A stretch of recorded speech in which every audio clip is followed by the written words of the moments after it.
banyak minum. Just drink water, kata Prof. Yoga. Gitu. Assalamualaikum warahmatullahi wabarakatuh. Sehat, sobat sehat. Kita masih ketemu lagi dengan channel Kata Medika. Kita masih ngobrolin seputar diet dan diet lagi ya, sobat semuanya ya. Oke, sobat sehat semuanya. Nih kalau kalian adalah seorang yang pertama adalah orang yang senang berolahraga dengan intensitas tinggi, kemudian orang yang membangun masa otot nih gitu. Kemudian orang yang sedang menjalani program penurunan berat badan, orang yang sulit mencukupi asupan protein misalnya. Kemudian orang yang sedang menjalani pemulihan pasca cedera. Nah, apabila sobat adalah orang-orang seperti itu, ini ada satu jenis diet yang cocok banget buat sobat sehat semua, yaitu diet tinggi protein. Nih, diet tinggi protein. Mengapa, kemudian apa benefitnya, kemudian resikonya, serta siapa saja yang sudah terbukti mengaplikasikan diet tipe ini, itulah. Simak terus videonya ya, sobat semuanya ya. Oke, saya ingatkan kembali untuk sobat semuanya yang baru join dengan channel ini, untuk jangan lupa subscribe, like, komen, dan share channel ini. Oke? Oke, sobat sehat, apa yang dimaksud dengan diet tinggi protein ya? Kita bahas, kita obrolin di video ini. Jadi sobat sehat, diet tinggi protein ini adalah jenis diet yang fokusnya adalah pada peningkatan konsumsi protein dalam makanan sehari-harinya gitu. Dimana protein ini adalah salah satu makronutrien yang penting, makronutrien yang penting untuk pertumbuhan, untuk perbaikan dan fungsi normal tubuh kita. Diet protein ini bertujuan untuk memberikan tubuh sobat semua proporsi asupan protein yang tinggi, di mana proporsi protein ini lebih diutamakan dibanding dengan proporsi karbohidrat dan lemak yang sobat semua konsumsi gitu ya. Jadi proporsi proteinnya lebih diutamakan daripada karbohidrat dan lemak gitu. Kemudian beberapa manfaatnya. Jadi manfaatnya apa kira-kira? Diet tinggi protein ini. Yang pertama adalah pertumbuhan dan perbaikan otot, di mana protein merupakan blok bangunan utama bagi jaringan otot gitu. Kemudian yang kedua adalah kenyang lebih lama. Jadi protein ini dapat memberikan rasa kenyang yang lebih lama dibanding dengan karbohidrat dan lemak, sehingga dapat membantu mengendalikan nafsu makan dan membantu dalam program penurunan berat badan sobat semuanya gitu. Kemudian yang ketiga, pengaturan gula darah, di mana protein ini bisa membantu mengontrol lonjakan gula darah setelah makan. Jadi membantu menjaga energi yang lebih stabil gitu. Kemudian yang keempat adalah pemeliharaan jaringan tubuh lainnya. Jadi si protein ini juga penting untuk kulit, penting untuk rambut, untuk kuku, dan penting juga untuk fungsi tubuh yang lain-lainnya gitu.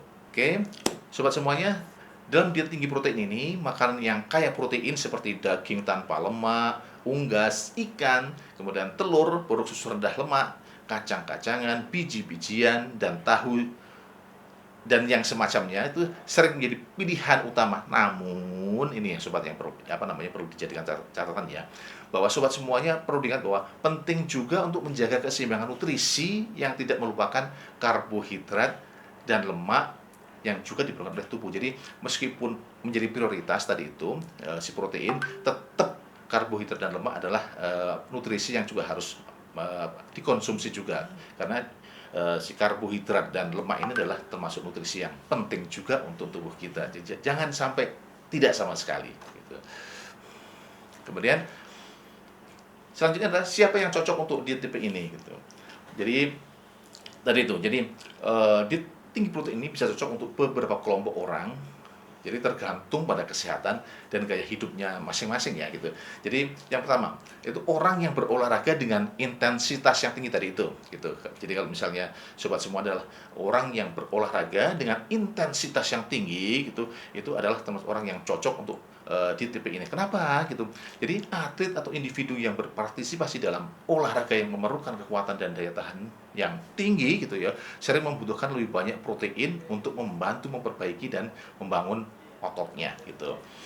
Yang kedua adalah orang yang membangun massa otot. Jika sobat sehat sedang dalam program latihan untuk membangun massa otot, diet tinggi protein ini dapat membantu mendukung pertumbuhan otot dengan memasok bahan bangunan untuk otot tadi yang secara cukup, secara layak gitu ya. Kemudian yang ketiga adalah orang yang menjalani program penurunan berat badan.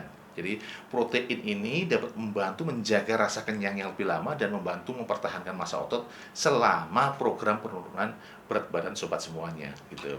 Kemudian keempat yaitu orang yang memiliki gaya hidup yang aktif gitu ya. Jadi kalau apabila sobat semuanya itu termasuk orang yang aktif itu, sehari-hari itu kegiatannya ada aja, nggak berhenti sampai tidur gitu ya. Jika sobat adalah seperti itu sifat aktivitasnya gitu, asupan protein yang lebih tinggi dapat membantu memenuhi kebutuhan energi sobat semuanya dan mendukung pemulihan setelah aktivitas fisik yang tinggi tersebut. Yang kelima adalah orang yang sulit mencukupi asupan protein. Jadi beberapa orang itu mungkin memiliki kecenderungan untuk tidak mendapatkan cukup protein dalam diet sehari-harinya, sehingga diet tinggi protein ini dapat membantu mengatasi kekurangan ini gitu. Kemudian yang keenam adalah orang yang sedang menjalani pemulihan setelah cedera gitu. Kenapa? Karena protein ini membantu dalam proses perbaikan jaringan tubuh, termasuk otot, sehingga dapat membantu pemulihan setelah cedera atau setelah operasi misalnya gitu. Oke, sobat sehat semuanya. Selanjutnya adalah bagaimana mengenai teknis melakukan diet ini dan persiapan apa sih yang perlu diperlukan untuk persiapan mengadopsi diet tipe ini. Di antaranya adalah persiapan yang perlu dilakukan adalah yang pertama tuh tentukan tujuannya dulu. Jadi tujuannya sobat semuanya yang mengadopsi diet ini adalah apa gitu. Mungkin ingin membangun otot, ingin menurunkan berat badan, ingin mencapai tujuan yang kesehatan yang lain, silahkan ditentukan duluan, baru nanti baru mengadopsi si diet tipe ini. Yang kedua adalah kalkulasi kebutuhan protein sobat sehat semuanya. Kenapa? Karena dengan tingkat berbagai macam tingkat variasi usia, jenis kelamin, berat badan atau yang lain-lain, tingkat aktivitas sobat semuanya, itu adalah kebutuhan protein itu berbeda-beda gitu. Jadi yang kedua adalah yang perlu dipersiapkan adalah kalkulasi kebutuhan protein sobat sehat semuanya gitu. Kira-kira cocok yang seperti apa. Jadi yang ketiga adalah persiapannya adalah pilih sumber protein yang sehat.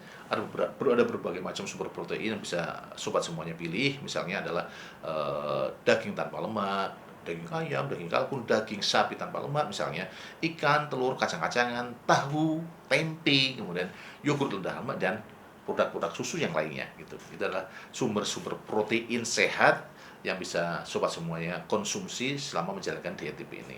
Kemudian keempat adalah diversifikasi, yaitu cobalah untuk mendapatkan protein dari berbagai macam sumber. Ini akan membantu sobat sehat mendapatkan berbagai nutrisi yang penting dalam menu makanannya. Yang kelima adalah perencanaan makan.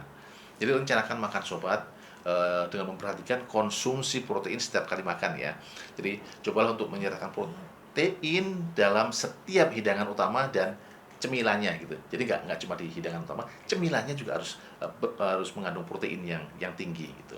Kemudian yang keenam adalah persiapan yang dengan porsi yang tepat. Jadi pastikan sobat sehat mengkonsumsi porsi yang tepat dari setiap makanan yang mengandung protein. Jangan berlebihan, tapi juga pastikan asupan protein sobat semuanya memenuhi kebutuhan harian yang dibutuhkan gitu. Kemudian yang kedelapan adalah mengkonsumsi sayuran dan buah-buahan. Jangan dilupakan sayuran dan buah-buahan. Meskipun buah-buahan dan sayuran adalah sumber vitamin bukan protein, tapi tetap vitamin yang ada di buah-buahan dan sayuran ini tetap dibutuhkan dalam proses diet tinggi protein ini gitu. Kemudian yang kesembilan adalah jaga asupan cairan. Tetap terhidrasi dengan minum air yang cukup sepanjang harinya gitu. Jangan sampai dehidrasi, nanti pengen diet dengan tujuan tertentu ternyata malah kena efek samping dehidrasi karena kurang cairan gitu. Jangan sampai seperti itu sobat sehat semuanya ya. Kemudian yang ke-10 adalah perhatikan kebutuhan khusus sobat sehat. Jika sobat sehat memiliki kondisi kesehatan tertentu atau tujuan khusus seperti pembentukan otot atau mungkin yang lain gitu, konsultasikan dengan ahli gizi atau dokter untuk mengatur rencana diet yang sobat sehat aplikasikan ini. Yang ke-11 adalah jangan lupa dipantau dan dievaluasi. Ini penting ya sobat semuanya. Jadi dipantau dan dievaluasi sejauh mana keberhasilan, sejauh mana perkembangannya. Yang 12 adalah jaga keseimbangan nutrisi. Meskipun protein ini penting, jangan mengabaikan tadi itu asupan karbohidrat dan lemak yang juga penting bagi kesehatan tubuh sehat semuanya. Oke, sobat sehat, meskipun tadi benefit-benefit banyak banget ya benefit-benefitnya, tapi biasanya memang kalau ada benefitnya juga ada resikonya, sobat sehat ya. Resikonya apa kira-kira diet tinggi protein ini? Jadi beberapa risiko yang tercatat itu dalam dalam penerapan diet ini adalah sebagai berikut. Misalnya adalah yang pertama adalah overload ginjal. Jadi asupan protein yang sangat tinggi ini dapat meningkatkan beban kerja ginjal gitu. Jadi jika ginjal tidak mampu memproses jumlah protein yang tinggi secara efisien, ini dapat menyebabkan kerusakan ginjal atau masalah kesehatan yang lain-lainnya gitu, malah justru gitu ya. Yang kedua adalah ketidakseimbangan nutrisi. Terlalu fokus pada protein itu bisa mengakibatkan kurangnya asupan karbo dan lemak yang sehat justru malah ya. Tadi itu makanya jaga keseimbangan nutrisi. Kemudian yang ketiga adalah peningkatan lemak jenuh. Beberapa sumber protein tinggi seperti daging merah yang kaya akan lemak itu bisa mengandung lemak jenuh yang berlebihan yang dapat meningkatkan resiko penyakit jantung justru.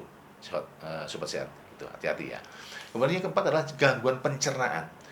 Jadi dengan mengkonsumsi protein yang berlebihan tanpa cukup serat itu dapat menyebabkan gangguan pencernaan seperti sembelit. Itu biasanya kalau sobat semuanya banyak makan daging biasanya kan akan susah untuk ke belakang ya, biasanya sembelit terjadinya. Yang kelima adalah defisiensi nutrisi lainnya. Terlalu fokus pada protein bisa mengakibatkan kurangnya nutrisi lain yang penting seperti serat, vitamin dan mineral gitu ya. Yang keenam adalah peningkatan resiko penyakit kronis. Jadi beberapa penelitian itu telah menghubungkan konsumsi protein yang berlebihan ini dengan peningkatan resiko penyakit jantung, kemudian resiko diabetes tipe 2 dan beberapa jenis kanker yang lainnya gitu.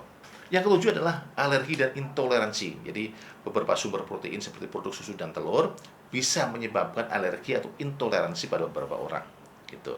Kemudian yang kedelapan adalah ketosis. Jika mengadopsi diet yang sangat tinggi, maksudnya tinggi protein di sini ya, dan rendah karbohidrat serta lemak, tubuh bisa masuk ke dalam kondisi atau keadaan ketosis. Yang mana kondisi ini bisa berisiko jika tidak diawasi dengan benar gitu. Oke, baik sobat sehat semuanya. Jadi supaya sobat sehat tambah yakin untuk mengadopsi diet tipe ini ada beberapa referensi nih public figure yang menggunakan diet tipe ini. Yang pertama itu adalah The Rock, Dwayne Johnson. Kenal ya, yang aktor dari Fast and Furious itu kan. Itu ini menggunakan diet tipe ini. Kemudian ada Arnold Schwarzenegger, aktor juga, itu juga menggunakan diet tipe ini, tipe tinggi protein ini. Ada beberapa atlet olahraga yang terkenal, Serena Williams petenis, ada LeBron James pebasket, kemudian ada Ronda Rousey petarung UFC, kalau sering lihat UFC dulu ya, tapi sekarang kayaknya udah nggak aktif ya.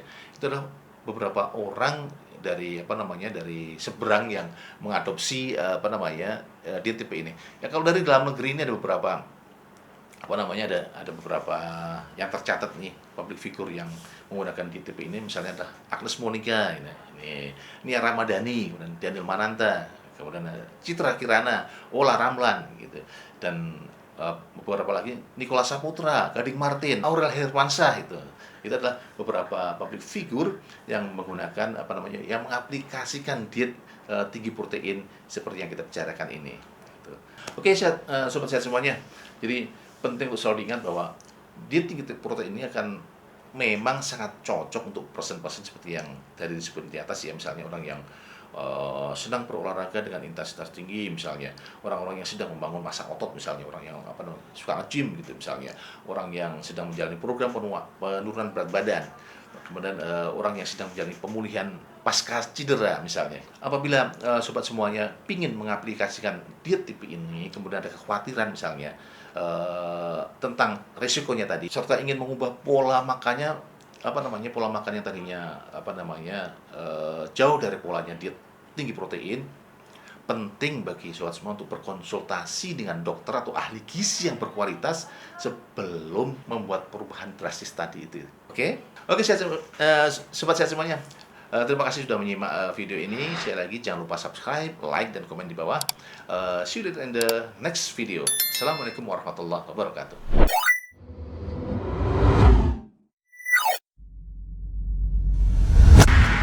Perbanyak minum. Just drink water, kata Prof. Yoga.